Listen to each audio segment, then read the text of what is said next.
यसपालि मङ्सिरको समयमा पानी पर्दैछ। कति समय पछाडि पानी पर्यो। पानी पर्दैछ। मौसम यस्तो छ।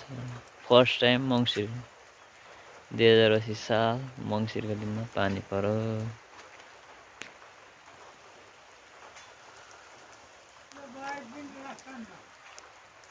यस्तो पानीले केही हुँदैन।